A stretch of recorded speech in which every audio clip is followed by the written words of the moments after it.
Hi, everyone, and thank you for taking the time to watch my Reteach It project on the intersection of race, gender, class, and sexuality. I have been very curious about this topic since I learned the term intersectionality in a previous course. So, without further ado, let's get started. Welcome. For my Reteach It project, I chose to explore the manner in which race, gender, class, and sexuality intersect in our society. Whether we are looking at families, workplaces, schools, or even how we perform gender, the intersection of these identities can change the way we interact with the world around us. Here I have listed what we will be exploring in this video. First, diving into introduction, what is intersectionality, and following with the history of intersectionality, put on a show, family life, let's get to work, educational impacts, and closing it up with a conclusion, where do we go from here? Introduction. What is intersectionality? The term intersectionality was coined by a Black feminist by the name of Kimberly Crenshaw. However, she is not the first woman to introduce this idea. We will talk more about the history of intersectionality on the next slide. Intersectionality is best described as the way in which our identities come together. Identities such as gender, race, class, and sexuality can either work for or against us, sometimes causing us to perform or act a different way in our daily lives. It's important to think about the dynamic ways in which our identities intersect, which is why we are going to explore how intersectionality plays a part in different institutions throughout our society. The history of intersectionality. 1858.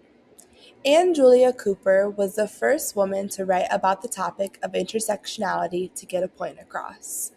A daughter to an enslaved woman, she wrote that despite there being enslaved white women, black men, and black women, all of whom were victims of sexual assault, only the black women were forced to carry children conceived due to sexual assault.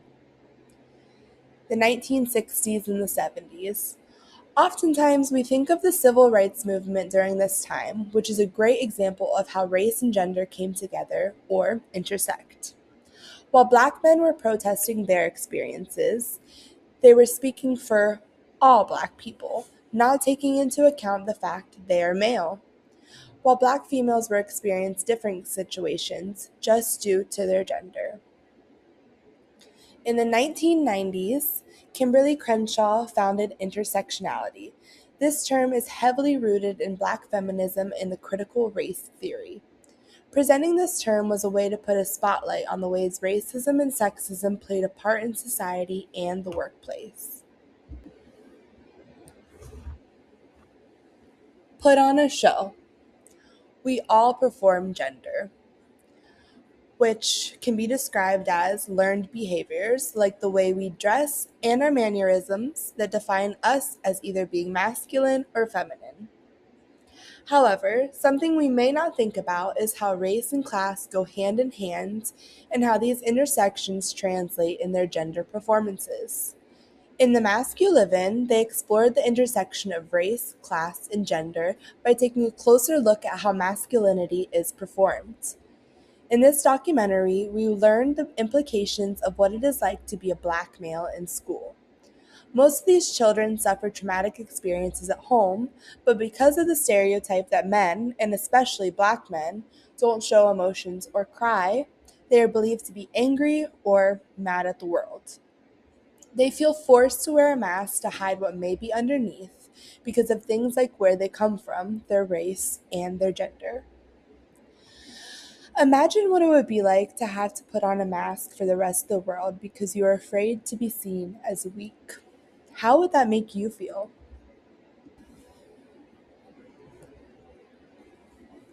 Now let's see how the intersection of gender, race, class, and sexuality can play a part in family life / their roles.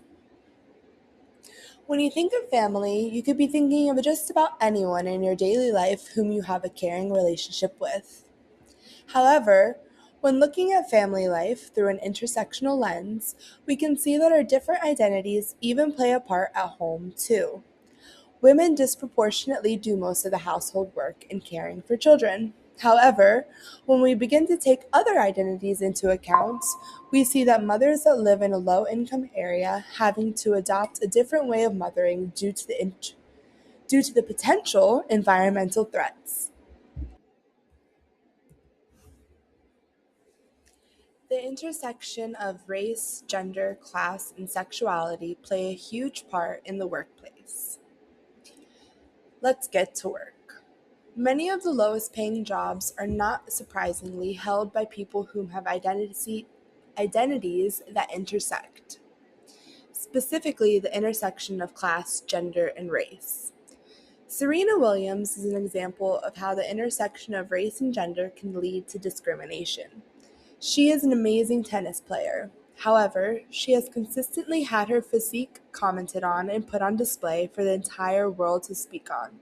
This not only diminishes who she is as a tennis player, but strips her of her femininity. An example I can provide from personal experience is how my partner, a non binary Latinx person, has been treated with complete disregard by the same customers that treated me, a white woman, with complete respect. While my partner gave them the same level of service they always do, these people deliberately misgendered them and treated them badly.